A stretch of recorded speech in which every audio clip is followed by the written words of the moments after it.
നമസ്കാരം, ഇടുക്കി ബഡിയുടെ പുതിയൊരു വീഡിയോയിലേക്ക് സ്വാഗതം. സുഹൃത്തുക്കളെ, ഇന്ന് വലിയൊരു വീഡിയോ ഒന്നുമല്ല കേട്ടോ. എൻ്റെ ചെറിയൊരു തോട്ട് നിങ്ങളുമായിട്ട് പങ്കുവെക്കാമെന്ന് വിചാരിച്ചതാണ് ഞാൻ ഈ വീഡിയോ ആയിട്ട് വന്നേക്കുന്നത്. ഇപ്പം നമ്മൾ ചെറുപ്പം മുതലേ കേട്ടിട്ടുള്ള ഒരു കാര്യമാണല്ലോ, നമ്മളിൽ അന്തർലീനമായിട്ടുള്ള കഴിവുകൾ കണ്ടെത്തി അതിനെ ഡെവലപ്പ് ചെയ്ത് കഴിഞ്ഞാൽ നമുക്ക് ജീവിതത്തിൽ സക്സസ് ആകാൻ പറ്റും എന്ന് പറയാറുണ്ട്. അപ്പോൾ അത് ഒരു പരിധിവരെ ശരിയാണ്. പക്ഷേ എൻ്റെ ഒരു അഭിപ്രായത്തിൽ നമ്മൾ ആദ്യം ചെയ്യേണ്ടത് നമ്മുടെ ന്യൂനതകൾ കണ്ടെത്തുക എന്നുള്ളതാണ്. ആ ന്യൂനതകൾ കണ്ടെത്തി പരിഹരിക്കാൻ പറ്റുവാണെങ്കിൽ നമുക്ക് ജീവിതത്തിൽ കുറച്ചുകൂടെ വിജയിക്കാൻ പറ്റും. എൻ്റെ കാര്യം പറയുകയാണെന്നുണ്ടെങ്കിൽ, എൻ്റെ ഒരു ബലഹീനത അല്ലെങ്കിൽ ഒരു ന്യൂനത എന്ന് പറയുന്നത് ഒരു റിസർവ്ഡ് ക്യാരക്ടറാണ്.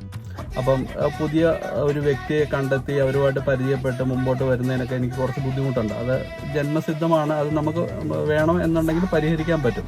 അപ്പം ഞാനിപ്പോൾ ശ്രമിച്ചു വരുന്നത് ആ ബുദ്ധിമുട്ടുകളെ, ആ ബലഹീനതയെ പരിഹരിച്ച് മുമ്പോട്ട് വന്നു കഴിഞ്ഞാൽ കുറച്ചുകൂടെ ഡെവലപ്പ് ആകാൻ പറ്റും. ഞാൻ ഡെവലപ്പായി എന്നല്ല, ഓക്കെ. അപ്പം പുതിയൊരു